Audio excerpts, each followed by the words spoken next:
So I want to talk about how you can honestly stand out at your job without burning out. I'm talking not doing 15 million tasks to be seen by your manager. Let's be realistic.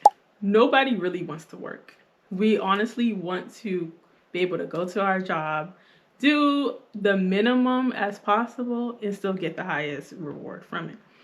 And I honestly want to talk about how you can do something like that, but in an ethical way. So I want to talk about how you can honestly stand out at your job without burning out. I'm talking not doing 15 million tasks to be seen by your manager, but doing the right tasks in order to be able to be seen by the people who matter, the stakeholders. Sometimes your manager is not actually even the person who matters in that moment. So I'm honestly not going to talk about tools. I'm not going to say learn this software, learn this tool, learn XYZ type of thing, and then that's how you're going to stand out.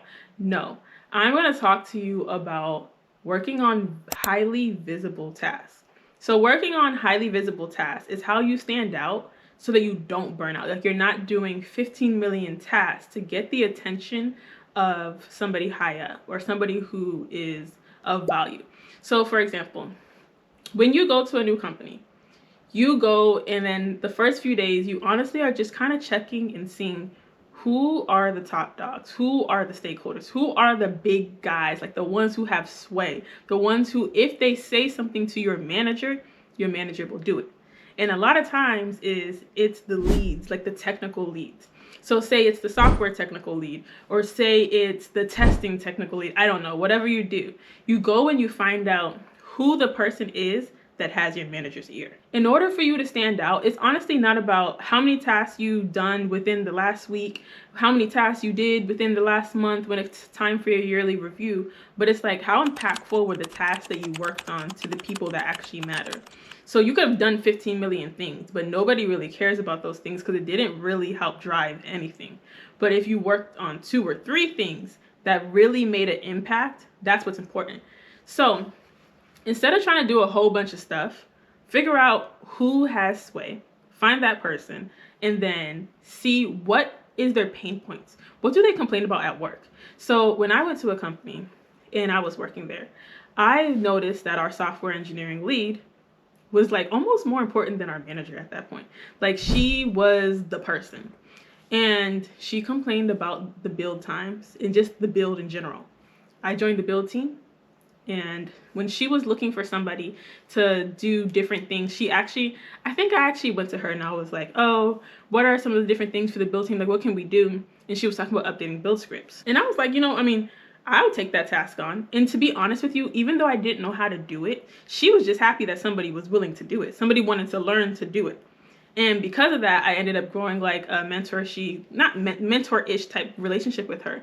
And I started to work on different random tasks and things that she always were in the backlog of her mind, but she didn't have time to do. Nobody else was really doing it. So I ended up finding favor with her. She became an advocate for me. It became so much of an advocate that when it was time actually for me to leave, when I went to go apply for other jobs, I got another job and I decided to go, she was the one trying to get me to stay. She was trying to get my manager to get me to stay. So I was able to actually have her advocate for me on my behalf. I didn't stay, but it's the fact that there was somebody there who was willing to advocate for me. So what I did is, when I go to a company, I watch people. I don't do it it takes a while, honestly. You gotta watch and see, because some people make themselves seem bigger than they are at their company. But when I'm there, I'm watching people and I'm seeing, okay, this person's important. I need to do tasks for that person. So let me work on a project with them. Let me work on pick up tasks that they have, or pick up tasks that impact their work. Because if I move something out of their way, then that one task I did is equivalent to 10. So I was able to really stand out at work and get really good feedback when it comes to and this is just from multiple companies I've been at, get good feedback when it comes to my work. And it's not because I was doing 15 million tasks, because I wasn't, trust me. It was because the task I was doing was highly visible to the right people. So instead of burning out and doing 15 million things to see if you're gonna rise up, get your promotion, whatever, get a good review back, look to see who's important and then also do tasks for them. Highly visible tasks for the right person. that outweighs millions of tasks for the wrong person, or just millions of tasks in general. So I really hope this was helpful. And if this was helpful, make sure you subscribe to my channel, as we're going to continue talking about how to climb the corporate ladder when it comes to tech and engineering, how to get into tech and engineering, and what type of skill sets are going to help you in 2025 to land your dream role.